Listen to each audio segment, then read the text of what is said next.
الله الرحمن الرحيم ولقد آتينا داود منا فضلا يا جبال أوبي معه والطير وألنا له الحديد.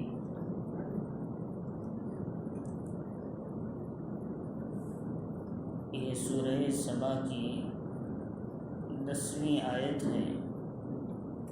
اس سورت کا نام اللہ رب العزت نے سورہ سبا رکھا۔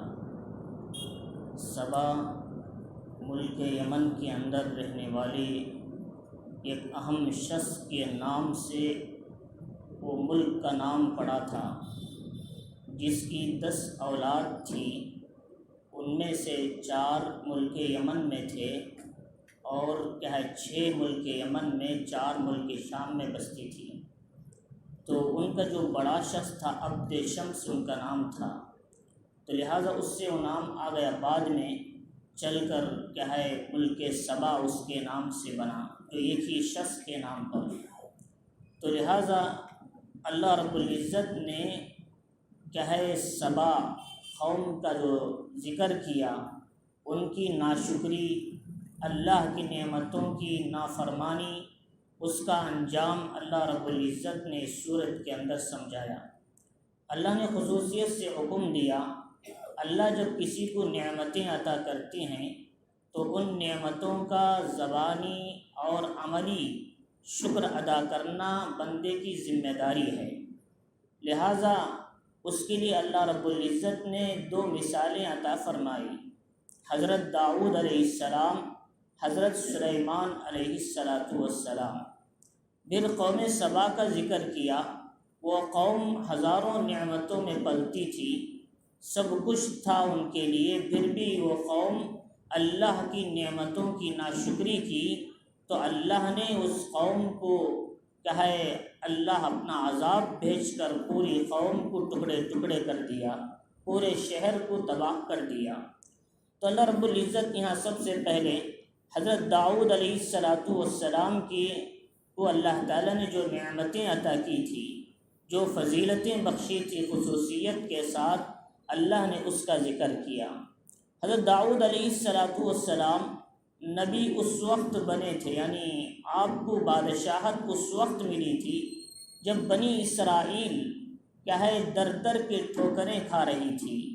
تو اس موقع پر انہوں نے کہا کہ اے نبی، اس زمانے میں جو نبی تھے، تو حضرت عزیر علیہ السلام ان سے کہا، اے نبی، کہ ہم پر ایک بادشاہ کو متعین کیجئے، اللہ سے دعا کریں کہ اللہ ہم پر ایک بادشاہ طے کریں، ہم اس سے مل کر ہمارے مقابل آنے والی جماعت کا، یعنی اس کے قوموں کا مقابلہ کر سکیں جو ہم پر چڑھ کر آتی ہیں اور ہم میں فساد پھیلاتی ہیں یا پھر ہم پر ظلم کرتی ہیں۔ تو اس وقت میں اللہ نے طالوت بادشاہ کو طے کیا تھا۔ تو طالوت بادشاہ یہ علم میں مضبوط تھے اور جسامت میں موٹے تازے تھے، لیکن مال میں کم تھے۔ تو لہٰذا انہوں نے کہا، ہم مال میں کم شخص کو اپنا حاکم نہیں مانتے۔ جو اللہ تعالیٰ نے کہا کہ پیغمبر نے حکومت چلانے کے لیے مال نہیں بلکہ علم ہونے کی ضرورت ہے، اور اسی طریقے سے حکمت کی ضرورت ہے، طاقتوری کی ضرورت ہے، مال حکومت چلانے کے لیے اصل نہیں ہے۔ کتنے ایسے بادشاہ مال ہونے کے بعد بھی وہ ناکام رہے، تو لہٰذا اس لیے وہ اصل نہیں، تو ان کی قوم نہیں مانی۔ تو اللہ نے حکم دیا کہ ان کی اللہ کی طرف سے طے ہونا، اس کی دلیل کیا ہے؟ اللہ نے ان کو بنایا ہے حاکم، بادشاہ بنی اسرائیل پر طالوت کو۔ تو اللہ نے کہا کہ ایک پھیٹی تابوت جس میں پہلے نبیوں کی تبرکات تھے، تو وہ چیز پھیٹی تمہارے ہاتھ سے روم کے بادشاہ نے لے لیا تھا، یا ظلم ستم کے زمانے میں تمہارے ہاتھ سے نکل چکی تھی، تو وہ دوبارہ حضرت طالوت کے گھر پر فرشتوں کے ذریعے سے آ جائے گی۔ تو اس بات کی دلیل ہے کہ یہ اللہ کی طرف سے تم پر متعین بادشاہ ہیں۔ تو انہوں نے صبح میں دیکھا تو حضرت طالوت کے گھر پر وہ تابوت موجود تھا۔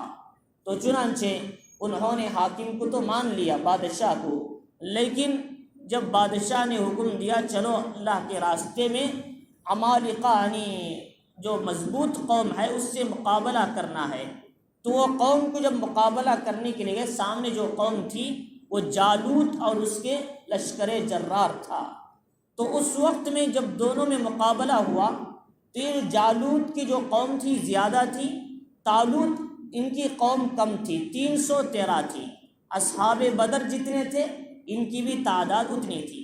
اصحاب بدر کا جو یقین تھا اصحاب طالوت کا بھی وہی یقین تھا، لہٰذا انہوں نے کہا کہ جب دیکھا مجمع کو سامنے جالوت اتنا بڑا لشکر لے کر کھڑا ہے تو ان لوگوں نے کہا جن کا یقین تھا اللہ پر، انہوں نے کم من فئۃ قلیلۃ غلبت فئۃ کثیرۃ باذن اللہ، کبھی کبھی چھوٹی جماعت بھی بڑی جماعت پر اللہ کے حکم سے غالب آ جاتی ہے۔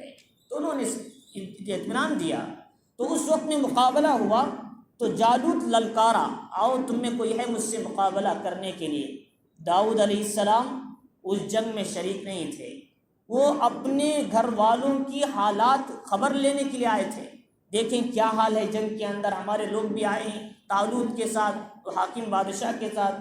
تو چنانچہ ان میں جو نوجوان تھے داؤد علیہ السلام، جب یہ بار بار للکار رہا تھا آؤ میرے مقابلے کے لیے، داؤد علیہ السلام آگے بڑھے، میں تجھ سے مقابلہ کرتا ہوں۔ تو اس وقت میں لوگوں نے کہا بھائی تم اس کے مقابل کے نہیں ہو، تم کمزور ہو، نوجوان ہو، لیکن یہ بڑا لشکر جرار ہے اور اس بڑی طاقتور بادشاہ ہے، تم اس کا مقابلہ نہیں کر سکتے۔ اس زمانے میں پنچکی بولتے، پتھر ایسے پھرا کے چھوڑے تو جس کو چاہے کریکٹ لگتا تھا اس کا سر پھٹ جاتا تھا۔ تو حضرت داؤد علیہ السلام اس سے مقابلہ کیا تو حضرت طالوت نے 2 شرطیں رکھی، جو جالوت سے مقابلہ کرے گا، ایک تو میں اپنی بیٹی سے اس کی شادی کروں گا، دوسرا اپنی حکومت اسے دے دوں گا۔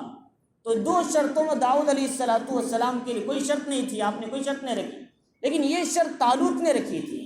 تو مقابلہ ہوا تو جالوت مارا گیا، مسلمانوں کی جماعت کامیاب ہوئی۔ تو اللہ رب العزت نے داؤد علیہ السلام کو حضرت طالوت سے نکال کر حکومت عطا فرمایا۔ تو حضرت داؤد علیہ السلام طالوت بادشاہ کے بعد حاکم اور حکومت ان کو مل گئی، اور ساتھ میں طالوت کی بیٹی سے آپ کا نکاح ہوا۔ تو مفسرین اکرام نے بڑی تفصیل سے لکھا ہے۔ تو میرا اس وقت میں داؤد علیہ السلام اللہ رب العزت نے ان کو نبوت تو عطا کی تھی، ساتھ میں بادشاہت اور حکومت کا بڑا حصہ دیا تھا، اور صرف انسانوں پر نہیں بلکہ اللہ نے پرندوں پر بھی ان کی حکومت دی تھی اور پہاڑوں پر بھی، بلکہ یہ دونوں بھی حضرت داؤد علیہ السلام کی اطاعت میں رہا کرتے تھے۔ اور جب داؤد علیہ السلام تورات کی آیتوں کو پتھر پر بیٹھ کر پڑھتے تھے تو پہاڑ بھی آپ کے ساتھ آواز کو ملاتے تھے، پرندے بھی آپ کے ساتھ ہو کر تسبیح کیا کرتے تھے۔ اللہ رب العزت نے اس کا ذکر کیا قرآن مجید میں۔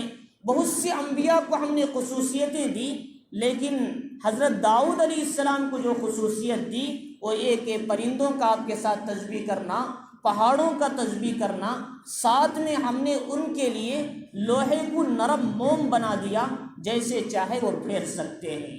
تو اللہ رب العزت اس کا ذکر اس میں کر رہے ہیں، وَلَقَدْ آتَيْنَا دَاؤُودَ مِنَّا فَضْلًا، ہم نے داؤد علیہ السلام کو اپنا طرف سے فضل عطا کیا، یعنی خصوصیت کے کچھ معجزات عطا کیے آپ کو، کچھ کیا ہے فضیلتیں عطا کی کچھ چیزوں کے ذریعے سے۔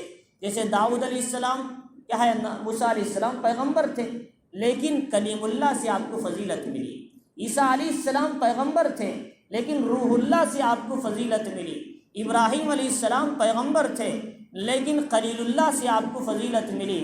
تو اللہ نے ہر نبی کو پیغمبر تو بنایا، ساتھ میں دوسرے نبیوں سے الگ کچھ خاص خصوصیتیں اس نبی کو عطا کرتے تھے۔ داؤد علیہ السلام کی خصوصیت یہ ہے اللہ نے ان کے لیے لوہے کو نرم کیا اور ساتھ میں پرندوں کو اور پہاڑوں کو ان کے تابع کر دیا۔ داؤد علیہ السلام جو زبور کی تلاوت کرتے تھے تو اس کے ساتھ پہاڑ بھی مل کر کیا کرتے تھے۔ تو فرمائیں کہ یا جبال اوبی معہ الطیر، اے پہاڑ داؤد علیہ السلام کے ساتھ ہو کر تم بھی تسبیح کو لوٹاؤ۔ یہ جب پڑھیں گے تم بھی انہی جملوں کو لوٹاؤ۔ اور پرندوں کو حکم دا تم بھی داؤد علیہ السلام جب پڑھنے لگے تو تم بھی انہی جملوں کو لوٹاؤ۔ ایک سوال یہ ہے کہ پوری کائنات کی مخلوق تسبیح کر رہی ہے، وَإِن مِّن شَيْءٍ إِلَّا يُسَبِّحُ بِحَمْدِهِ وَلَٰكِن لَّا تَفْقَهُونَ تَسْبِيحَهُ۔ یہ درخت بھی اللہ کا ذکر کر رہا ہے، زمین کے ذرات بھی اللہ کے ذکر کر رہے ہیں، پہاڑ بھی اللہ کے ذکر کر رہے ہیں، وادیاں بھی اللہ کا ذکر کر رہے ہیں، اور کھیت یہ سب اللہ کا ذکر کر رہے ہیں۔ تو لہٰذا علماء نے لکھا ہے جب تک کوئی چیز اللہ کا ذکر میں مشغول ہوگی وہ ہری بھری رہے گی، درخت بھی اللہ کے ذکر میں مشغول ہوگا وہ ہرا بھرا رہے گا۔ جب اللہ کا حکم اللہ کا ذکر درخت بھی چھوڑ دے گا باوجود پانی ڈالنے کے وہ سوکھ جائے گا۔ تو اللہ رب العزت نے کیا ہے فرمایا کہ یہ سب اللہ کے حکم کے تابع سب تسبیح کر، لیکن پہاڑ جو تسبیح کر رہے ہیں ویسی تسبیح نہیں۔ یہ جو تسبیح کرتے تھے انسان اس کی آواز کو سن سکتے تھے، جو پرندے جو تسبیح کرتے تھے انسان اگر غور کرتے تو اس کی آواز کو سنتے تھے، ورنہ تو دوسری مخلوقات بھی تسبیح کر رہی۔ حضرت داؤد علیہ السلام کو یہ معجزہ دینے کا فائدہ ہی کیا ہوتا؟ یہ معجزہ دینے کا مطلب یہ ہے کہ اس میں خصوصیت یہ تھی کہ پرندوں کی آواز بھی سنائی دیتی تھی تسبیح کی۔ حضرت داؤد علیہ السلام جب پڑھتے تھے تو ایسے ہی پہاڑ بھی آپ کے ساتھ مل کر پڑھتے تھے، ان کی آواز سنائی دیتی تھی۔ یہ مطلب ہے اس کے اندر۔ اور زبور کے اندر جو آیتیں ہیں وہ اللہ کی تعریف کی آیتیں تھیں، انجیل کے اندر جو ہیں وہ مثالیں تھیں، اور تورات کے اندر ہیں اس میں احکام تھے۔ سمجھنا ہے، تورات میں احکام تھے، زبور میں اللہ کی تعریف تھی، انجیل میں مثالیں تھیں آخرت کی، انسانوں کے مرنے کے بعد زندہ کرنے کی مثالیں اس کے اندر موجود تھیں۔ تو حضرت داؤد علیہ السلام جب تلاوت کرتے تو اس میں اکثر و بیشتر اشعار کی شکل میں اللہ کی تعریف ہوتی تھی، تو پہاڑ بھی آپ کے ساتھ مل کر کیا کرتے تھے۔ تو اللہ رب العزت نے آگے بتایا وَعَلَنَّا لَهُ الْحَدِيدَ، اور ہم نے دوسری خصوصیت ان کو یہ دی کہ ہم نے لوہے کو ان کے لیے نرم بنا دیا۔ داؤد علیہ السلام رات میں کپڑے بدل کر بھیس بدل کر کیا حکومت ملنے کے بعد رعایا میں جاتے تھے، پوچھتے داؤد کیسا ہے تمہارا حاکم؟ تو لوگ کہتے تھے کہ اچھے آدمی ہیں اور بہت اچھی انصاف کے فیصلہ کرتے ہیں، اچھی حکومت کرتے ہیں انصاف کی، تو لہٰذا اس کے بعد آپ واپس ہوتے تھے، کہیں لوگوں کی طرف سے کچھ شکایت تو نہیں۔ ایک دن اللہ رب العزت نے انسان کی شکل میں فرشتے کو بھیجا۔ داؤد علیہ السلام کو معلوم نہیں تھا فرشتہ ہے، پوچھا کہ بھائی کیسا ہے حال؟ تو انہوں نے کہا داؤد علیہ السلام بہت اچھے آدمی ہیں، بہت منصف ہیں حکومت میں، لیکن ایک بات نہ ہوتی تو اور اچھا ہوتا۔ تو انہوں نے پریشان ہوئی، ایک اور بات کیا ہے وہ جو چھپی ہوئی ہے؟ فرمایا کہ وہ اپنے گھر والوں کے لیے اپنے لیے حکومت کے بیت المال سے پیسہ لیتے ہیں۔ یہ اگر نہ ہوتا تو کتنا اچھا ہوتا، وہ خود اپنی محنت کر کے کماتے اور کھاتے۔ تو اس وقت میں کیا ہے اللہ رب العزت سے داؤد علیہ السلام اللہ کے سامنے دعا مانگی، اے اللہ میں بیت المال سے پیسہ لینا نہیں چاہتا، اپنے گھر کے لیے، اپنے اہل و عیال کے لیے، میرے گزارے کے لیے کوئی ہنر مجھے عطا فرما، کوئی تجارت کا کوئی پیشے کا راستہ عطا فرما۔ اللہ رب العزت نے فرمایا داؤد ہم تم کو زرہ بنانے کا پیشہ سکھاتے ہیں، صنعت گری، یعنی زرہ کا تو جنگوں میں جو کیا ہے لوہے کا لباس پہنتے ہیں، تلوار وغیرہ نہ لگے، اسے زرہ کہتے ہیں۔ تو لہٰذا وَعَلَّمْنَاهُ صَنْعَةَ لَبُوسٍ لَكُمْ، اسی کو اللہ نے فرمایا ہم نے داؤد علیہ السلام کو کہ زرہ بنانے کی صنعت سکھائی تھی۔ تو یہ کیسا تھا؟ اللہ نے اپنے سامنے اور کیا ہے انسٹرکشن ہدایات کے مطابق اللہ نے سکھایا تھا۔ جیسے نوح علیہ السلام کے بارے میں فرمایا وَاصْنَعِ الْفُلْكَ بِأَعْيُنِنَا وَوَحْيِنَا، کہ میرے سامنے میرے ہدایات کے مطابق کشتی بناؤ۔ تو نوح علیہ السلام کی کشتی بنائی گئی، چکلوں سے سب سے پہلے آپ نے بنا۔ تو اللہ تعالیٰ نے انبیاء کو ہنر سکھا رہے ہیں، صنعت سکھا رہے ہیں۔ تو صنعت کرنا، ہنر کرنا یا کاریگری کرنا یہ کوئی تھوڑا کم پیشہ نہیں ہے یا گرا ہوا پیشہ نہیں، بلکہ انبیاء کی سنت رہی ہے، لہٰذا اس کو کم نہ سمجھے۔ تو فرمائے کہ اسی لیے حضور صلی اللہ علیہ وسلم کے زمانے میں ایک آدمی آئے، پتھر پھوڑتے تھے، تراشتے تھے جیسے گھروں میں لگانے کے لیے۔ تو اللہ کے نبی علیہ السلام نے پوچھا یہ گھٹے کیوں آئے آپ کے ہاتھ میں؟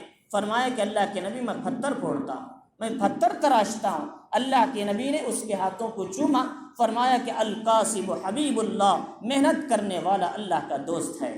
تو لہذا اس لیے فرمایا کہ محنت کرنا، کاشتکاری کرنا، تجارت کرنا یہ اسلام کے خلاف عمل نہیں، لیکن جو کماری حلال کماؤ، جو کماری دھوکے کے بغیر کماؤ، جو کماری خدا کے راستے میں خرچ کرو، جو کماری غریبوں میں خرچ کرو۔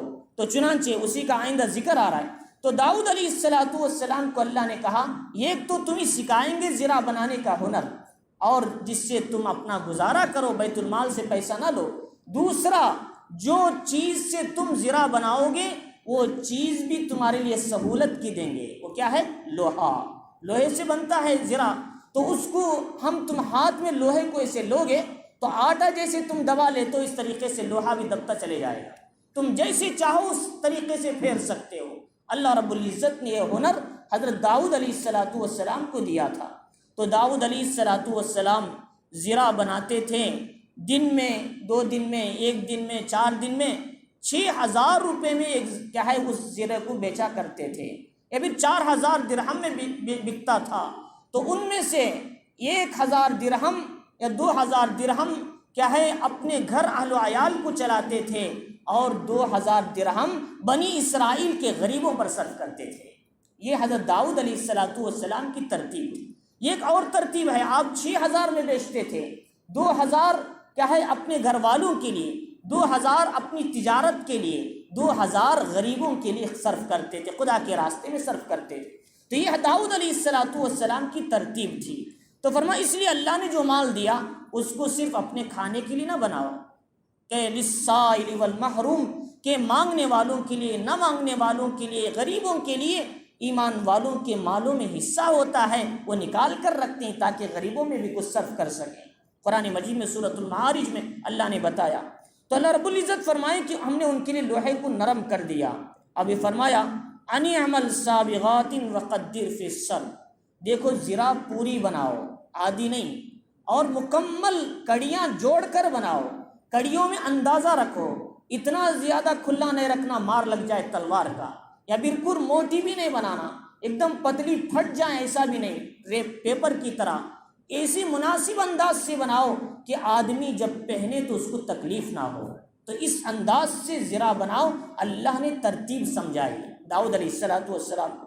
فرمایا وَعَمَلُوا صَالِحًا، اور جو اللہ نے نعمتیں عطا کی ہیں، یہ ایک تو نعمت یہ کہ اللہ نے تم کو حکومت دیا، دوسری بادشاہت عطا کی، تیسرے پہاڑوں کو اور پرندوں کو تمہارے لیے مسخر کر دیا، اور چوتھی یہ کہ اللہ نے صنعت سکھائی، اور پانچویں یہ کہ اللہ نے تمہارے لوہے کو نرم کر دیا۔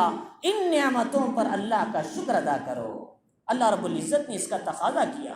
تو لہذا اللہ جو نعمت دیتے ہیں، منعم سے اس کی اطاعت چاہتے ہیں، جو نعمت دیتے ہیں، انعام کرتے ہیں، جس کو دیے ہیں اس سے اللہ اطاعت مانگتے ہیں، نافرمانی نہیں مانگتے۔ اطاعت کرنا ہی شکر گزاری ہے۔ یہ شکر کس کا نام ہے؟ اللہ کی دی ہوئی نعمتوں پر اللہ کی ماننا اور اللہ کی اطاعت کرنا، اس کا نام شکر ہے۔ اللہ کی حمد و ثنا نہ کرنا، اللہ کی نعمتوں کو اور اس کی اطاعت نہ کرنا، یہ ناشکری ہے۔ اللہ رب العزت نے فرمایا، اللہ رب العزت آگے کہ اس کے بعد انی بما تعملون بصیر، کہ بلکہ میں تمہارے ہر عمل کو برابر دیکھ رہا ہوں۔ داؤد علیہ السلام اللہ رب العزت کی نعمتوں کا شکر ادا کرتے تھے۔ تو یہ ان کو جب یہ حکم ہوا شکر کرو، نیک عمل کرو، تو ایسی صورت میں داؤد علیہ السلام نے کہا اے اللہ میں تیری نعمتوں کا شکر کیسے ادا کروں؟ کہا اعمال کرو، شکر لسانی اللہ کی زبان سے تعریف کرو، شکر عملی جسم سے اعضاء سے اللہ کی اطاعت کر کے شکر ادا کرو۔ تو فرمائے کہ داؤد علیہ السلام نے کہا اے اللہ، اور آپ کے کہنے پر، آپ کی نعمتوں پر میں شکر ادا کروں گا، زبانی شکر یا پھر جسمی یعنی عملی شکر ادا کروں گا، تو اس شکر کی توفیق پر بھی ایک شکر واجب ہوتا ہے ہم پر۔ اے اللہ میں تیرا شکر کیسے ادا کر سکتا ہوں؟ تو فرمایا کہ جو تم نے توفیق دی ہے اس شکر پر اور ایک شکر کی، یہ جو شکر کی جو توفیق ملی ہے اس پر بھی ایک شکر واجب ہوتا ہے، اور میں کیسے تیرے نعمتوں کا شکر ادا کروں؟ اے اللہ کما حقو، میں تیری نعمتوں کا شکر ادا نہیں کر سکتا۔ تو اللہ نے کہا اے داؤد، اس احساس کا دل میں رکھنا، در حقیقت میرا شکر ادا کرنا ہے۔ الآن شکرتنی یا داؤد، اب تم نے حقیقت میں شکر ادا کیا۔ یہ داؤد علیہ السلام کو فرمایا کہ شکر یہ ہے۔ انسان ہزاروں نعمتیں کھاتے ہیں، ذرا تنگی ہو گئی تو ناشکری شروع ہو گئی۔ انسان ہزاروں نعمتیں کھاتے ہیں، ذرا مسئلہ آ گیا تو اللہ کا ناشکرا انسان بن جاتا ہے۔ اللہ رب العزت نے فرمایا اس لیے شکر کرنے کی عادت بناؤ۔ اور اس کے لیے کہ ہے ایاز نام کا ایک شاگرد تھا محمود غزنوی کے پاس، تو محمود غزنوی اپنے تمام لوگوں میں اس کو اپنا محبوب رکھتے تھے، اپنا خاص بناتے تھے، حالانکہ وہ دیہات کا رہنے والا تھا، کہے بدو قسم کا آدمی تھا۔ دوسرے لوگ کہتے اس کے اندر کیا خصوصیت ہے، محمود غزنوی اس کو اپنے ساتھ رکھتے ہیں اور اس سے مشورہ لیتے ہیں، اس کی تعظیم کرتے ہیں، کیا بات ہے؟ تو ایک دن محمود غزنوی نے اس کی حقیقت کو سمجھانے کے لیے کہا کہ بھائی آج کے کھانے میں سب کے لیے کڑوا پھل دے دیا جائے۔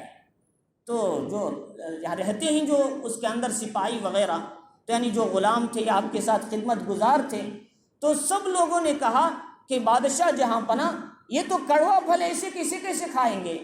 تو ایاز سے کہا تم کھاؤ، تو ایاز پورا پھل کھا کے خاموش بیٹھ گئے۔ تو پوچھا کہ کیا ایاز تم کو یہ پھل کڑوا نہیں لگا؟ تو فرمایا اے بادشاہ جہاں پناہ، تم پوری زندگی ہم کو مرغ و مسلم کھلاتے رہے، آج ایک دن کڑوا پھل مل گیا تو میں کیسے آپ کی ناشکری کروں، کیسے میں آپ کی نافرمانی کروں؟ لہٰذا میں ایسی بات کبھی گوارا نہیں کر سکتا۔ تو اس سے کیا ہے معارف مثنوی دیگر کتابوں میں علماء نے لکھا ہے کہ آدمی کو پوری زندگی اللہ کی نعمتیں ملتی رہی، کبھی ایک دن کمی ہو گئی یا کبھی ایک وقت میں آدمی کو پریشانی آ گئی تو پچھلی تمام نعمتوں کو انسان کیسے بھلا دے گا؟ تو لہٰذا بہت غلط بات ہے۔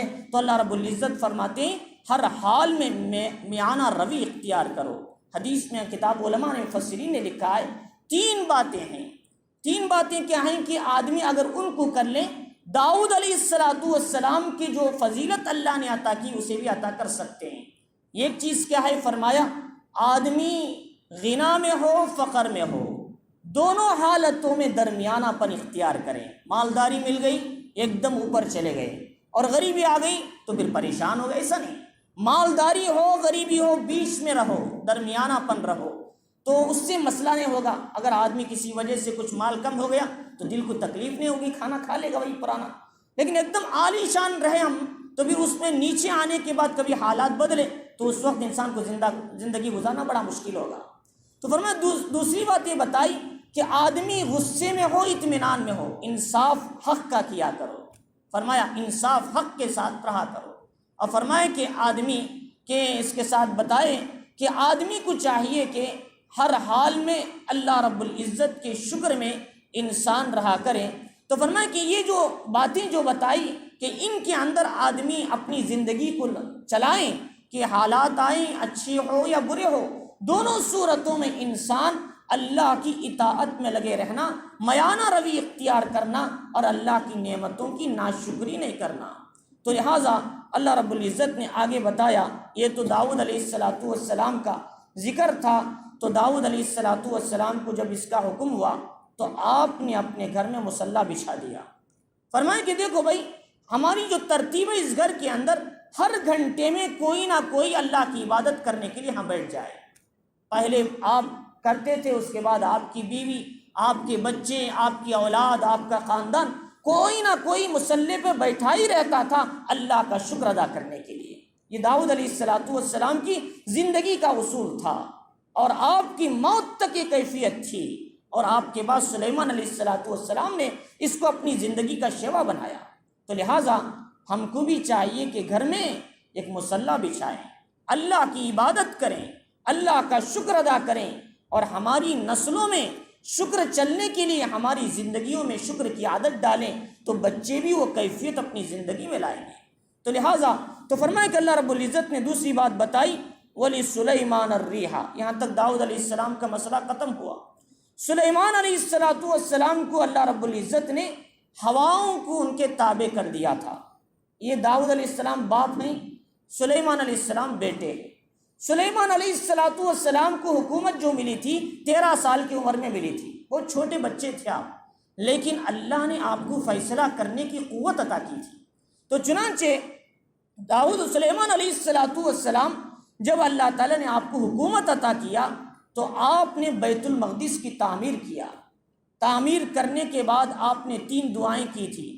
اے اللہ، یہ جو بیت المقدس کی جو تعمیر کیا ہوں کہ اے اللہ اس میں ان میں سے ایک دعا کہ جو بھی آدمی 2 رکعت نماز کے ارادے سے آ کر نماز پڑھے، اے اللہ اس کے گناہوں کو ایسا پاک اور صاف فرما جیسے آج ہی وہ اپنی ماں کے پیٹ سے جنا ہے۔ تو چنانچہ داؤد سلیمان علیہ السلام کی دعا قبول ہوئی۔ حضور صلی اللہ علیہ وسلم نے فرمایا بیت المقدس میں 1 نماز پڑھنا 1000 نمازوں کے پڑھنے کے برابر ہے۔ تو لہٰذا اس لیے تو اللہ کے نبی علیہ السلام نے بھی اس کی فضیلت بتائی۔ تو اللہ فرما رہی سلیمان علیہ السلام کو حکومت بھی دیا، نبوت بھی دیا، ساتھ میں کچھ خصوصی چیزیں بھی دی۔ وہ کیا تھی کہ انہوں نے دوسری جو دعا کی تھی بیت المقدس بنانے کے بعد، اے اللہ یا بنانے سے پہلے مجھے ایسی حکومت عطا فرما کہ میرے بعد کسی اور کو ایسی حکومت نہ دے، کہ رب اغفر لی وہب لی ملکا لا ينبغی لأحد من بعدی۔ تو اللہ داؤد سلیمان علیہ السلام جب حکومت طلب کیے تو کہ ڈائریکٹ نہیں مانگے اے اللہ حکومت دے دے، گھر دے دے، بلڈنگ دے دے، پیسے دے دے، نہیں، پہلے اللہ سے اپنے گناہوں کی معافی طلب کیا۔ حضرت پیغمبر سلیمان علیہ السلام سے کیا گناہ ہو سکتے ہیں، لیکن وہ کوتاہیاں اگر کچھ ہو اس سے بھی حضرت سلیمان علیہ السلام اللہ سے معافی مانگ رہے ہیں۔ رب اغفر لی، اے اللہ مجھے معاف فرما۔ اس لیے ہم جب دعا کو شروع کریں پہلے اپنے گناہوں کی معافی مانگیں، اپنے خطاؤں کی مغفرت طلب کریں، اس کے بعد اللہ سے دعا کریں تو اللہ تعالی ہماری ضروریات کو پورا فرمائیں گے۔ تو یہ دعا کا طریقہ ہے۔ ہم ڈائریکٹ کسی بڑے آدمی کے پاس جا کر کہیں کہ ہمارے محلے کا یہ مسئلہ ہے، ہمارے محلے کا یہ مسئلہ ہے، تو سنے گا نہیں سنے گا، پہلے میمورنڈم پیش کرتے ہیں اور وغیرہ وغیرہ چیزیں پیش کرتے ہیں۔ لیکن اللہ کی ذات جو سب سے وراء الورا ہے، اس پوری کائنات کی حکومتوں سلطنتوں کو قائم کرنے والی ہے، وہ اللہ کے سامنے جائیں تو کیسے جائیں، اس کے اصول اور آداب کو سمجھنا ہے۔ تو لہٰذا اللہ رب العزت نے فرمایا کہ سلیمان علیہ السلام نے اللہ مجھے معاف فرما، میری کوتاہیوں کو درگزر فرما، مجھے ایسی حکومت دے میرے بعد کسی اور کو ایسی حکومت نہ ملے۔ تو اللہ نے حکومت ایسی دی کہ ہواؤں پر حکومت دیا حضرت سلیمان علیہ السلام کو۔ پرندوں کی بولی سمجھتے تھے، جانوروں کی بولی سمجھتے تھے، انسانوں کی بولی سمجھتے تھے، جنات کی بولی سمجھتے تھے، ہر ایک کی بات کو سمجھتے تھے، اس کا جواب بھی دیتے تھے۔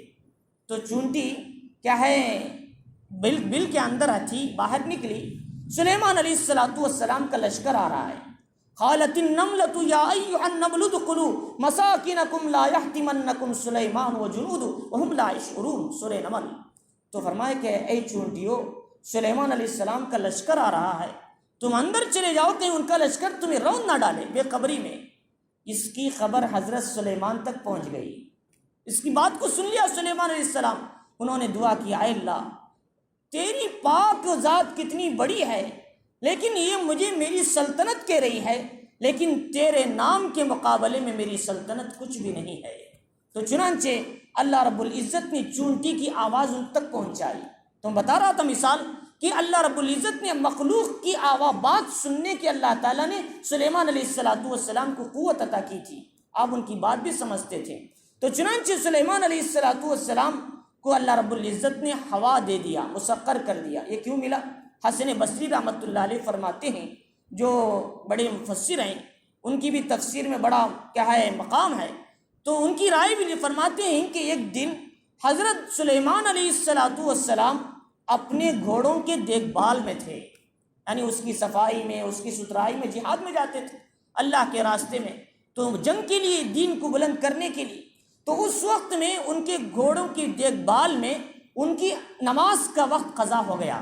نماز کو تو ایسی نماز بھی ہو سکتی یا پھر جو بھی ان کے زمانے کی جو شریعت میں نماز تھی، لیکن رکوع اور سجدے والی نماز اس امت کو ملی ہے، پچھلی امتوں کی یہ نماز نہیں ملی۔ رکوع، سجدہ، قیام، قرات کیا ہے ترتیب، یہ جو ترتیب ملی اس امت کو ملی ہے، کیونکہ شریعت کامل ہے، نماز بھی کامل اس امت کو ملی ہے۔ اور پچھلی امتوں میں جو عبادت کا طریقہ تھا کہ قاعدے میں بیٹھ گئے، قبلے کی طرف ہو گئے، اللہ کی یاد میں بیٹھ گئے، ہاتھ باندھ کے کھڑ گئے، اللہ کی یاد میں کھڑ گئے، یہ عبادت کا مختلف طریقہ تھا۔ تو پھر آپ کی عبادت کا وقت تھا تو آپ گھوڑوں کی دیکھ بھال میں آپ کی نماز کا وقت قضا ہو گیا، تو حضرت سلیمان علیہ السلام کو تکلیف ہوئی، تو آپ نے اس غفلت کی وجہ سے، یہ جو سواری گھوڑوں کی کہ دیکھ بھال میں غفلت ہو جانے کی وجہ سے، اللہ کی عبادت سے آپ نے سارے گھوڑوں کو قربان کر دیا، تو لہٰذا اس کو یا پھر ذبح کر دیا، غریبوں میں تقسیم کر دیا۔ پہلے زمانے میں گائے اور بیل کی طرح حضرت سلیمان علیہ السلام کے زمانے میں گھوڑے بھی کھایا کرتے تھے، ان کی شریعت میں جائز تھا، تو بہرحال انہوں نے قربان کر دیا سب کے سب، کیونکہ یہی غفلت کا سبب ہے اللہ سے عبادت کے لیے۔ اللہ رب العزت نے فرمایا، اے سلیمان میری رضا کے قاتل، تو نے اپنی سواریوں کو جو تھے اللہ کے میرے راستے میں نکلتا تھا اور اس کے لیے مجاہدہ کرتے تھے، لہٰذا اس کے بدل میں تمہیں اس سے بہتر سواری عطا کرتا ہوں، وہ ہے ہوا۔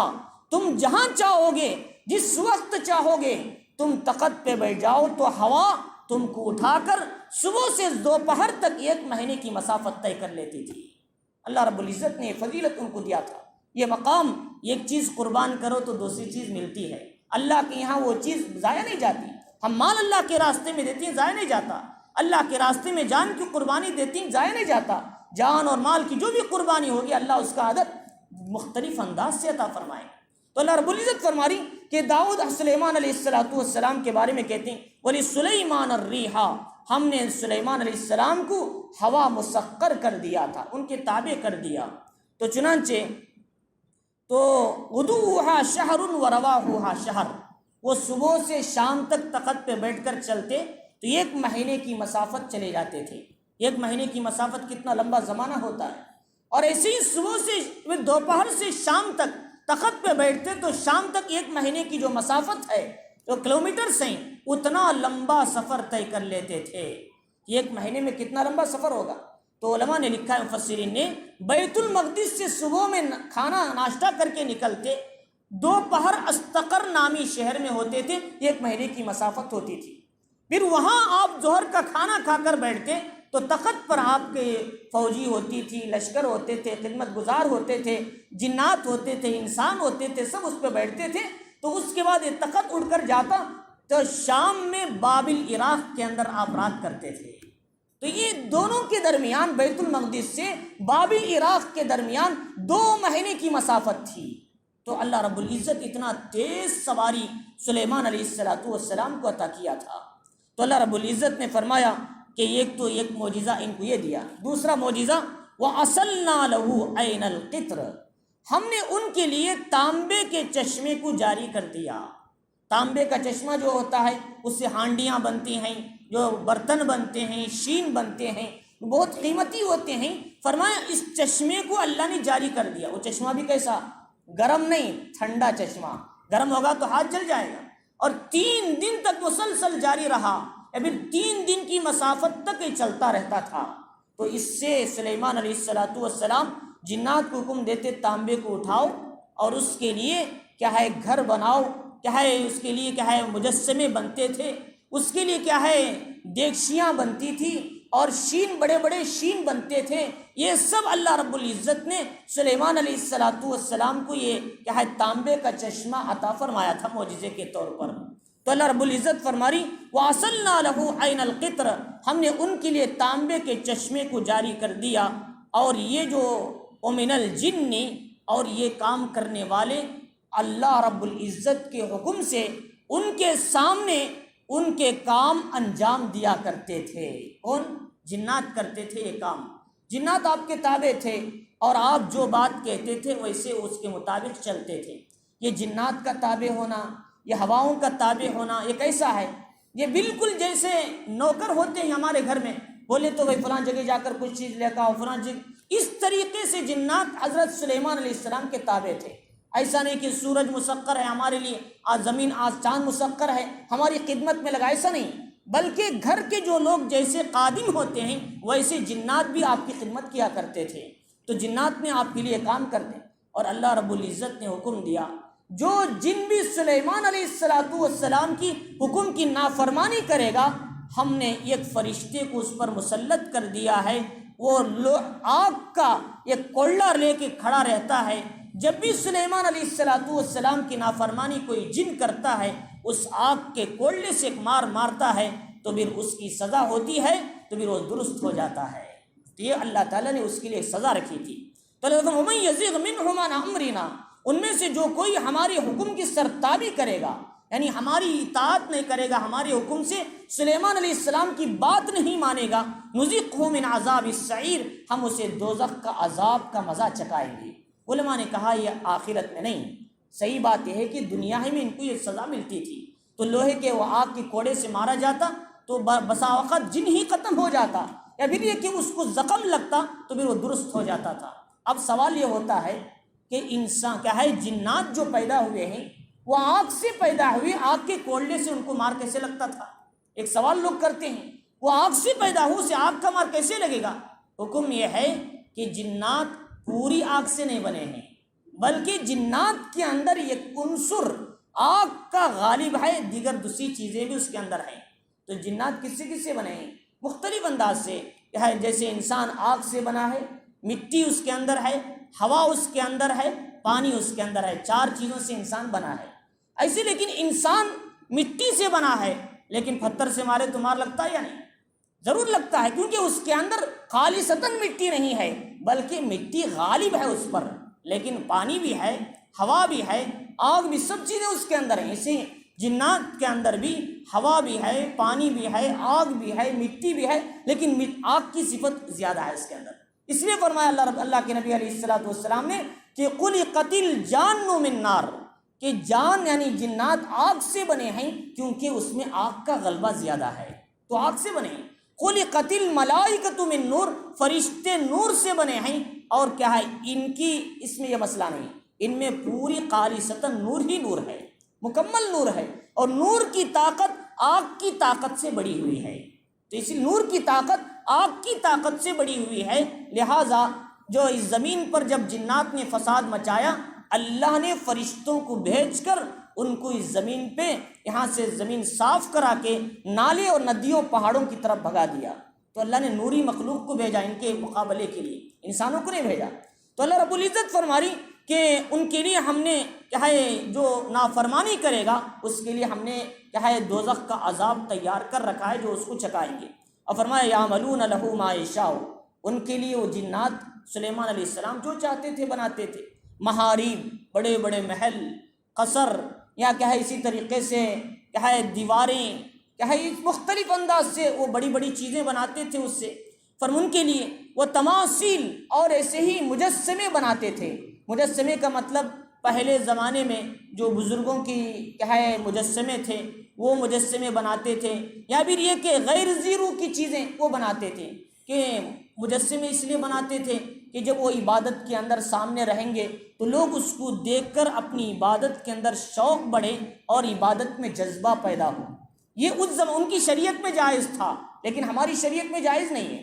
ہماری شریعت میں نہ مجسمہ بنانا جائز، نہ فوٹو میں چھڑانا جائز، نہ فوٹو اتارنا جائز، یا نہ فوٹو اتار لینا جائز، چاہے وہ کیمرے سے ہو چاہے وہ موبائل سے ہو، دونوں صورتیں اس میں داخل ہیں۔ تو فرمائیں کہ اس طریقے سے، تو فرمائیں کہ اس زمانے میں اس کی اجازت تھی، یا پھر وہ غیر زیرو کی تصویریں بنا کر درختوں کی، جھاڑوں کی وہ رکھتے تھے کیا ہے محل کے اندر۔ اور فرمائیں کہ وہ جفان کل جواب، ایسے ہی جو بڑے بڑے برتن شین حوض کی طرح، ہمارے یہاں دے دردے حوض ہوتا ہے 10 کو 10، ایسے بڑے بڑے حوض ہوتے تھے۔ مفسرین نے لکھا ہے 1000 آدمی اس شین میں کھانا کھا سکتے تھے، اتنا بڑا کیا ہے شین اور بیسن وہ لوگ بناتے تھے جو لوگوں کے اس زمانے میں کھانے کے لیے خدمت گزار بہت ہوتے۔ فرمایا کہ وہ قدور الراسیات، بڑی بڑی ہانڈیاں جو چولہوں پر جمنے والی، یعنی پہاڑ ہے، پہاڑ کو چھل کر نیچے چولہا بناتے، اسی میں کیا ہے اس کے اندر کیا ہے دیگچی بھی بنا دیتے تھے۔ جب اس میں کھانا ڈالا جاتا تھا اسی نیچے وہ اس کو ہٹایا نہیں جاتا، پہاڑ کو کون ہٹائے گا، اسی کے اندر کیا ہے پکنے لگتا تھا کھانا، اسی کیا ہے پتھر کے نیچے آگ دیا کرتے تھے۔ تو یہ ایسی دیگ تھی جو اس کو ہٹایا نہیں جا سکتا تھا، بڑی بڑی دیگ ہوتی تھی یہ۔ تو اللہ رب العزت فرما رہی یہ سب کام جنات آپ کے لیے کیا کرتے تھے، یہ معمول انسانوں کا کام ہو نہیں سکتا۔ اور فرمایا کہ اللہ رب العزت نے آگے بتایا اعملوا آل داؤد شکرا، اللہ نے فرمایا سلیمان ہم نے تم کو حکومت دیا، نبوت عطا کی، اور ہم نے تمہارے لیے ہواؤں کو مسخر کر دیا، ہم نے تمہارے لیے تانبے کے چشمے کو جاری کر دیا، اور تمہارے لیے ہم نے جنات کو مسخر کر دیا، تمہارے تابع کر دیا، اور ایسی حکومت دی تم کو ہم نے کہ آپ کے بعد کسی اور کو یہ حکومت نہیں ملے گی، لیکن کیا تم ان نعمتوں پر شکر ادا کرو گے؟ اللہ رب العزت نے سوال کیا۔ تو فرمایا اللہ تعالیٰ فرما رہی اعملوا آل داؤد شکرا، اے داؤد کے خاندان والو کہ اللہ کے شکر کے لیے نیک عمل کیا کرو۔ اللہ نے شکر کرو نہیں کہا، اللہ کے شکر کے لیے نیک عمل کیا کرو، نماز پڑھو، روزہ رکھو، حج کرو، صدقہ کرو، یہ بھی شکر ہے، اور یہ کہ زبانی شکر اللہ کی نعمتوں کا ادا کیا کرو۔ تو فرمایا وقلیل من عبادی الشکور، میرے بندوں میں شکر کرنے والے بہت کم لوگ ہیں، میرے بندوں میں شکر گزاری کرنے والے بہت کم لوگ ہیں، لہٰذا شکر کرنا یہ منعم کی نعمت پر انسان پر ذمہ داری بنتی ہے کہ نعمتوں پر شکر ادا کرنا ہے۔ تو دیکھو حضرت داؤد علیہ السلام کو نعمتیں ملی تو اللہ نے شکر کا تقاضا کیا، سلیمان علیہ السلام کو نعمتیں ملی، اللہ نے شکر کا تقاضا کیا، لہٰذا جب پیغمبروں سے اللہ شکر کا تقاضا کر رہے ہیں، ہم کو ہزاروں نعمتیں صبح سے شام تک مل رہی ہیں، ہوا کی نعمت، آگ ہے، پانی کی نعمت، سانس کی نعمت، آنکھ سے دیکھنے کی نعمت، کان سے سننے کی نعمت، ہاتھ سے پکڑنے کی نعمت، پیر سے چلنے کی نعمت، دماغ سے سوچنے کی نعمت، دل میں بٹھانے کی نعمت، اور ناک سے سونگھنے کی نعمت، اور زبان سے چکھنے کی نعمت، ان ساری نعمتوں پر ہمارے اوپر روزانہ کتنے شکریہ واجب ہوتے ہیں۔ تو لہٰذا اللہ رب العزت فرما رہی کہ شکر ادا کرو، لہٰذا ان 360 جوڑ کا، ان 360 جوڑ ہیں جسم میں، ان کا بھی شکر واجب ہوتا ہے ہر آدمی پر صبح و شام۔ ایک شکر فرمایا وہ یہ ہے کہ ہمارے بزرگوں نے بتایا، نبی پاک علیہ السلام نے بھی فرمایا کہ صبح و شام 300 تسبیحات کرو، یہ 360 جینٹس کا کفارہ ہے۔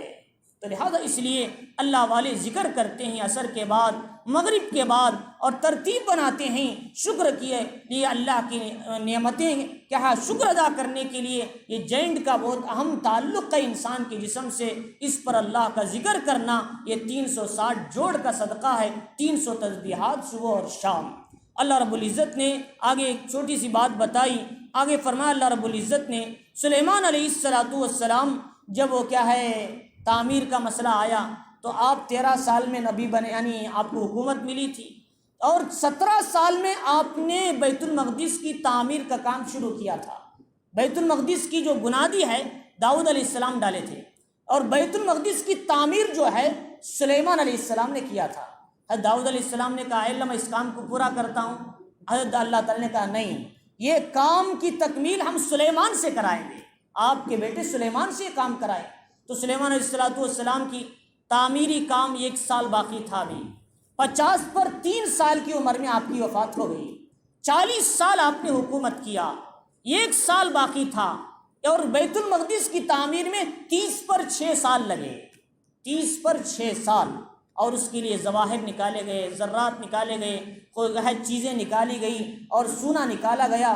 تو بیت المقدس کے اندر اتنا سونا تھا، جب روم کا بادشاہ 680 قبل مسیح جب بنی اسرائیل پر حملہ کیا تو سارے سونے جواہرات کو لے جا کر اپنے شہر عراق بابل میں رکھ لیا، وہیں سے سارے خزانے ختم ہو گئے بیت المقدس کے۔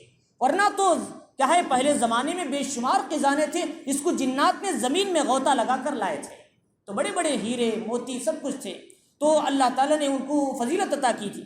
تو چنانچہ انہوں نے تعمیر کا کام 1 سال باقی تھا، تو اس زمانے میں ایک عقیدہ تھا، کیا عقیدہ تھا کہ جنات علم غیب جانتے ہیں۔ یہ غلط بات ہے، اللہ نے علم غیب کو صرف اپنے ساتھ جوڑا ہے، کسی اور کے ساتھ نہیں جوڑا، چاہے جنات ہو، چاہے انسان ہو، چاہے نبی ہو، چاہے ولی ہو، چاہے مفکر ہو، یا کوئی بھی شخص ہو، اللہ کے علاوہ کوئی بھی علم غیب نہیں جانتا۔ فرشتے تک بھی علم غیب معلوم نہیں ہے، فرشتوں کو بھی پتہ نہیں۔ تو چنانچہ اس زمانے میں قاعدہ تھا، لوگ کہتے تھے کہ عقیدہ کہ جنات بھی علم غیب جانتے ہیں، آئندہ کی باتیں بتاتے ہیں۔ سلیمان علیہ السلام جاتے ہوئے اللہ سے درخواست کیا، اے اللہ بیت المقدس کا 1 سال کا کام باقی ہے ابھی. اور دوسرا ہے کہ لوگوں کا جو عقیدہ ہے جنات غیب جانتے ہیں، اس عقیدے کو ختم فرما اور میری موت کی ان کو اطلاع نہ دے. تو چنانچہ سلیمان علیہ السلام کو موت کا وقت آیا. آپ کا محراب تھا جو اینک کا بنا ہوا تھا، کانچ کا. یہ اینک جو ہے اب نہیں، سلیمان علیہ السلام کے زمانے سے بھی ہے اینک، لہٰذا ہم بنائے سمجھتے نہیں کہ یہ حضرت سلیمان علیہ السلام کے زمانے میں ملکہ بلقیس آپ کے پاس آئی تو آپ نے اپنے محل میں کانچ کو بچھایا تھا. تو جب وہ پیر رکھی تو نیچے پانی کی شکل نظر آئی. فرمایا پانی نہیں، کانچ ہے. اللہ نے یہ حکومت ہم کو عطا کی ہے، تم کو نہیں. تو وہ ملکہ بلقیس بھی پریشان ہو گئی. اللہ نے کیسی کیسی نعمتیں سلیمان علیہ السلام کو اللہ نے دیا ہے. تو چنانچہ وہ اپنی آپ کو سرنڈر کر دیا اور کہا میں بھی سلیمان علیہ السلام کے خدا پر ایمان لاتی ہوں. اسلمت مع سلیمان لرب العالمین، سورہ نمل میں اللہ نے فرمایا. تو چنانچہ اللہ رب العزت نے کیا ہے، انہوں نے کانچ کا ایک محراب بنایا، یعنی اپنی عبادت کی جگہ میں. اس جگہ آپ کھڑے ہو گئے عصا لے کر، غسل کر کے. اللہ نے آپ کو موت طاری کر دیا. اللہ نے ترتیب سمجھائی اور آپ 1 سال تک کھڑے رہے. اور جنات کو ہمت نہیں تھی کہ آپ کے سامنے آئیں، دیکھیں کہ آپ کب آئیں، کیا ہے، بات کریں، بلکہ دوری سے آپ کو دیکھتے تو عمل میں لگ جاتے تھے. تو انہوں نے سوچا سلیمان علیہ السلام شاید کھڑے ہیں. اور آپ کا عبادت کا طریقہ یہ تھا، کبھی آپ عبادت خانے میں چلے جاتے تو 1 مہینے کے بعد باہر نکلتے، کبھی 2 مہینے میں باہر نکلتے، کبھی 6 مہینے میں باہر نکلتے. یہ عبادت کا طریقہ تھا آپ کی. مختلف انداز سے دوسرے اوقات میں باہر نکلتے، لوگوں کو دین کی بات بتاتے، پھر عبادت خانے میں چلے جاتے تھے. یہ ترتیب تھی. انہوں نے سوچا شاید سلیمان علیہ السلام لمبی عبادت کے لیے بیٹھے ہیں اور آپ عصا لے کے کھڑے ہوئے، تو آپ پر موت آ چکی ہے. 1 سال میں جنات آپ کو دیکھ کر کام میں لگے ہوئے ہیں. اور بیت المقدس کی تعمیر مکمل ہو گئی. تو آہستہ آہستہ اللہ نے سلیمان علیہ السلام کا جو عصا تھا اس میں دیمک کو چھوڑ دیا. دیمک روزانہ تھوڑا تھوڑا تھوڑا کھاتی. 1 سال میں لکڑی کو کھایا. چاہے تو دیمک 1 دن میں بھی کھا سکتی تھی، لیکن اللہ کے حکم کے تابع. دیمک بھی اللہ کے حکم کے تابع ہے. کائنات کا ذرہ ذرہ بھی اللہ کے حکم کے تابع ہے. تو چنانچہ تو دیمک کو حکم یا جلدی نہیں کھانا، آہستہ آہستہ کھانا. 1 سال میں اس نے کھایا. جب دیمک کھائی تو لکڑی خالی ہو گئی. سلیمان علیہ السلام نیچے گر پڑے. جب جنات کو پتا چلا کہ اے کاش ہم پہلے ہی جان لیتے سلیمان علیہ السلام مر چکے ہیں یا پھر وہ آپ کی وفات ہو چکی ہے، کاش ہمیں کام چھوڑ کر بھاگ جاتے بیت المقدس کا. تو ان کو افسوس ہوا. جب لوگوں کو پتا چلا جنات کو بھی علم غیب نہیں ہے. یہ عقیدہ اللہ نے سلیمان علیہ السلام کی وفات سے ختم کر دیا. تو چنانچہ اللہ رب العزت اس کا ذکر کر رہے ہیں کہ فلما قضینا علیہ الموت ما دلہم علی موتی، ہم نے جب ان پر موت کا فیصلہ کر دیا تو ان کی موت پر دلالت کرنے والی چیز یا ان کی وفات کو بتانے والی کوئی چیز نہیں تھی مگر زمین کا ایک کیڑا تھا. دیمک گھن کی کیڑا تھا. فرمائے کہ تاکلو من ساعتا، جو آپ کے عصا کو کھا رہا تھا. من ساعتا اتن کہتے ہیں عصا، یہ حبشی زبان کا لفظ ہے.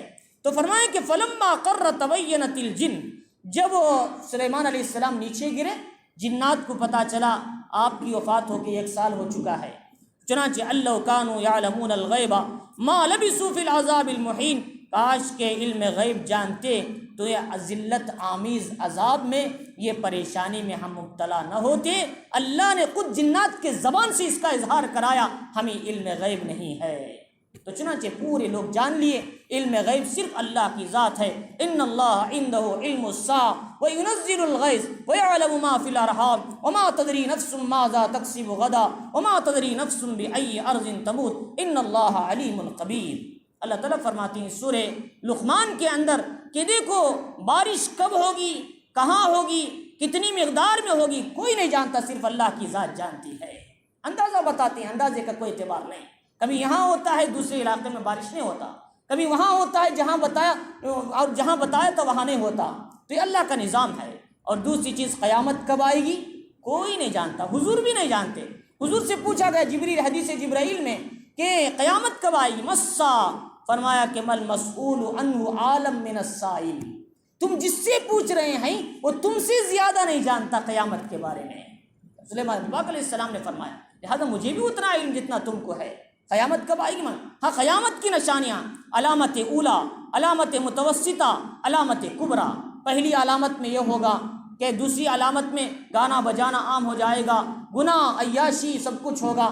تیسری علامت میں مہدی آئیں گے اور پھر ان کی حکومت چلے گی، ان کی اولاد ہوگی، اس کے بعد چلے جائیں گے، اس کے بعد قرآن زندگیوں سے نکل جائے گا، کلمہ تک انسانوں کی زندگیوں سے خالی ہو جائے گا۔ تو یہ وہ حالت آئے گی، لوگ کہیں گے بھئی کیا بات ہے کہ بھئی کلمہ تو پڑھ لو، کم از کم ہمارے باپ دادا کلمہ پڑھتے تھے، یہاں تک نتیجہ آ جائے گا۔ تو یہ آخری علامت کبریٰ ہے، تو جس کو تفصیل سے مولانا مفتی شفیع کا ہے عثمانی اور مولانا انور شاہ کشمیری نزول مسیح کے اندر ذکر کیا۔ تو لہذا اس کے بعد اللہ رب العزت نے فرمایا کہ اس وقت میں کیا ہے سلیمان علیہ السلام کیا ہے اللہ تعالیٰ فرما رہی ہیں کہ دوسری چیز، ایک تو قیامت اور دوسری چیز ہے بارش، اور تیسری چیز ہے فرمایا انسان کل کے دن کیا بنے گا کوئی نہیں جانتا۔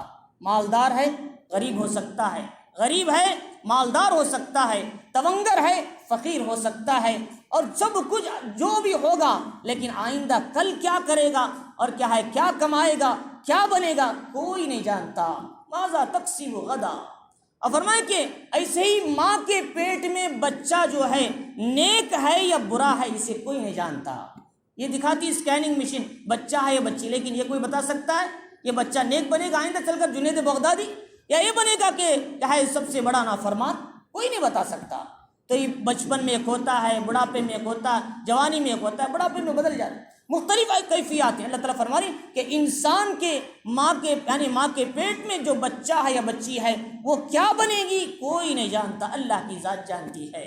اب فرمایا کہ اس کے بعد کہ انسان کہاں مرے گا کوئی نہیں جانتا، کہاں مرے گا، کس جگہ موت آئے گی۔ ایک آدمی دوسرے آدمی کی وفات کی زیارت کرنے کے لیے گئے اور وفات کی زیارت کر کے جنازہ قبرستان میں دفن کر کے واپس ہو رہے تھے، ہاتھ پکڑا وہیں انتقال ہو گیا۔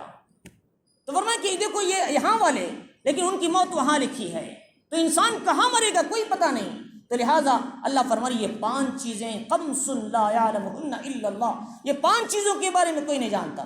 لہٰذا ازالۃ الریب عن عقیدۃ علم الغیب کتاب ہے، اس میں مولانا سرفراز خان صفدر نے وہ تمام شواہد کو لایا ہے اور ثابت کیا ہے مخلوق میں سے کسی کو بھی علم غیب نہیں، صرف اللہ کو ہے علم غیب۔ تو چنانچہ علم غیب کے بارے میں غلط عقیدہ نہ رکھنا۔ حضور خود فرماتی ہیں وَلَوْ كُنْتُ أَعْلَمُ الْغَيْبَ لَاسْتَكْثَرْتُ مِنَ الْخَيْرِ، اگر میں علم غیب جانتا تو کتنے ہی کیا وقت میں بھلائی کو حاصل کر لیتا، حالانکہ مجھے بھی کبھی کبھی ناگوار حالات دیکھنے پڑے ہیں۔ جیسے بیر معونہ میں لوگ آئے، کہا کہ قبیلے رال اور زکوان کے لوگ ہمارے یہاں قاریوں کی ضرورت ہے، تعلیم دینے کے لیے کچھ لوگوں کو بھیجے، ہمارا علاقہ مسلمان ہو گیا۔ حضور نے 70 قاریوں کو بھیجا صحابہ کو، لیکن جب وہ آگے بڑھے تھوڑی دور جانے کے بعد ان کو گھیراؤ کر لیا اور 70 صحابہ کو شہید کر دیا۔ اللہ کے نبی علیہ السلام کو علم ہوتا، علم غیب تو اپنے صحابہ کو شہید کروانے کے لیے کیوں بھیجتے؟ تو لہٰذا ایسی کئی دلائل ہیں، علم غیب حضور کو نہیں ہے، صرف اللہ کو ہے۔ ہاں حضور نے کچھ باتیں بتائی، لیکن وہ باتیں وحی کے ذریعے سے بتائی۔ جیسے جنگ موتا میں کہ حکم دیا کہ پہلے حضرت زید بن حارثہ کی وفات ہوگی، شہادت ہوگی، ان کے بعد جھنڈا عبداللہ ابن رواحہ کے ہاتھ میں آئے گا، ان کے ہاتھ میں ہوگی، تو ان کے بعد جعفر طیار کی ہاتھ میں آئے، ان کی بھی شہادت ہوگی، اللہ اس جنگ کو خالد ابن ولید کے ہاتھ میں کامیاب فرمائیں گے۔ تو چنانچہ اللہ کے نبی نے کیسے بتایا؟ مدینے میں رہ کر وہاں کے حالات بتا رہے تھے حضور، فرمایا یہ علم غیب نہیں بلکہ علم وحی سے بتا رہے تھے، جبریل امین آ کر بتایا تھا۔ تو میرے حال یہ ساری دلائل اس لیے کہ سمجھانا ہے کہ علم غیب صرف اللہ کی ذات ہے، کوئی نہیں جانتا کل کے دن کیا ہونے والا ہے۔ اللہ رب العزت نے ان آیتوں کے اندر پہلی بات تو یہ بتائی کہ اللہ تعالیٰ نے کیا ہے نعمتوں کو جو عطا کرتے ہیں تو اللہ تعالیٰ ان نعمتوں کا شکر کا تقاضا کرتے ہیں، وہ نعمتوں کی حفاظت کرتے ہیں، ان نعمتوں پر شکر گزاری کرتے ہیں، اللہ اس پر اور ترقی دیتے ہیں اور کیا ہے اس کی حفاظت فرماتے ہیں۔ اگر نعمتوں کی ناشکری کرتے ہیں اللہ اپنا عذاب بیچ کر نعمت کو بھی ختم کر دیتے ہیں اور پھر اپنے عذاب سے اس کو مختلف حالات میں ڈال دیتے ہیں۔